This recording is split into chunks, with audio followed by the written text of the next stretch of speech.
தாத்தா எப்பயுமே தமிழ், தமிழர், தமிழ்நாடு, தமிழ் தேசியம் இதை பற்றி மட்டுமே சிந்தித்தால் செயல்பட்டாங்க. அந்த பெருங்கனவை இன்னைக்கு அண்ணனுடைய தோள்களில் அவங்க தூக்கி வச்சுட்டு போயிருக்காங்க. அதனால அந்த கனவை நிறைவேற்றுறதுக்காக அண்ணனோட சேர்ந்து நிற்கிறதுன்றது என்னோட கடமை. இப்போ எல்லாருமே சொந்த நிலத்தில் அகதியாகிறத பற்றி நம்ம பேசிகிட்டு இருக்கோம்ல. சேலம் 8 வழிச்சாலை நடக்காது அப்படின்னாங்க. அதே போல் பரந்தூரில் போராடுகின்ற போராட்ட குழுக்களுக்கு அண்ணன் சொன்னாங்க, தைரியமாக இருங்கப்பா, அண்ணன் நான் இருக்கேன், இது வராது, வர விட மாட்டோம் அப்படின்னு. வராது, நம்பிக்கையோட இருக்கலாம். ஏன்னா சிக்கல்கள் இருக்குது, இதில் நிறைய விதி மீறல்கள் இருக்குது. இதையெல்லாம் தாண்டி இவங்க அது செயல்படுத்துகிறோம். என்ன ஒரு ஏமாத்துத்தனத்தோட உச்சம்னு பார்த்தீங்கன்னா, இந்த திட்டா பேசிட்டு ஒருத்தன் சுற்றுவான், அவனுக்கு பேர் சத்தியவான். அதுதான் இது. அதே போல் 5300 ஏக்கர் விளைநிலம் போகுது, 1400 ஏக்கர். அதில் அந்த இப்போ ஒரு அண்ணன் கூட சொல்லிட்டு போனாங்க, 470 ஏக்கர் பட்டியலின மக்களோட பள்ளிக்கரணையோட அந்த எண்டு வருது, 3800 ஏக்கர் அதனுடைய காடுகள் வருது.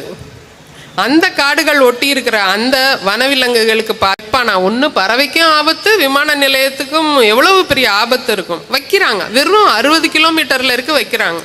சட்டம் என்ன சொல்லுதுன்னா, ஒரு விமான நிலையத்துக்கும் இன்னொரு விமான நிலையத்துக்கும் 150 கிலோமீட்டர் தூரம் இடைவெளி இருக்கணும்னா, இது வெறும் இப்போ 70 கிலோமீட்டர்ல தான் இருக்கு சென்னை விமான நிலையம்.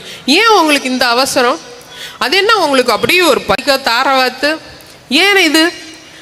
அதில் இன்னும் ஒரு பெரும் கொடுமை ஒன்று இருக்கும். அதெல்லாம் வேலை வாய்ப்பை இவர்கள் தருவார்கள். நம் மக்களுக்கு வேலை வாய்ப்பு. என்னடா வேலை வாய்ப்பு தருவேன்னா, அவன் சொந்த நிலத்தில் ராஜாவாக இருந்து தொழிலதிபராக இருந்து அரிசி கடலை பயிர் செய்து கொண்டு இருக்கக்கூடிய விளைநிலம் மட்டும் இல்லை, அங்கே 13 கிராமங்களுடைய வீடு இருக்கு, வாசல் இருக்கு. அவர்களுடைய நாளை நமக்கும் நடக்கும் அப்படின்றா தெரிஞ்சுக்கணும். இது நடக்கும், நமக்கும் நாளை நடக்கும். அதுக்காக தான் மக்கள் போராட்டமாக நாம் எல்லோரும். அதனால நம்மளுடைய இனத்தை காக்க இன்னைக்கு அண்ணனை விட்டால் நமக்கு வேற வழியே கிடையாது. 2026 நடக்க இருக்கிற அந்த ஒன்றாக வாருங்கள், ஓரணியில் இணையுங்கள் அப்படின்னு சொல்லிட்டு இந்த திராவிடர்கள்லாம் நீங்கள் வாங்க 2 சீட்டு, நீங்கள் வாங்க 2 சீட்டுன்னு எல்லாரையும் தனிச்ச புலிக்குமான போராட்டம் தான் இந்த 2026 தேர்தல். நாம் இப்போ இந்த உண்மையான போரை பற்றி பேசும்போது குறுக்க நெடுக்க யார் ஓடுவா சொல்லுங்க? அணில் குறுக்க நெடுக்க ஓடக்கூடாது, அதுதான் ரொம்ப முக்கியம். அதனால தமிழ், தமிழர், தமிழ்நாடு அப்படின்ற இனம் காக்க நாம் இந்த 2026 தேர்தலில் மிகப்பெரிய ஒரு முழக்கத்தோட என்னுடைய இந்த இதுவை முடிச்சுக்கிறேன்.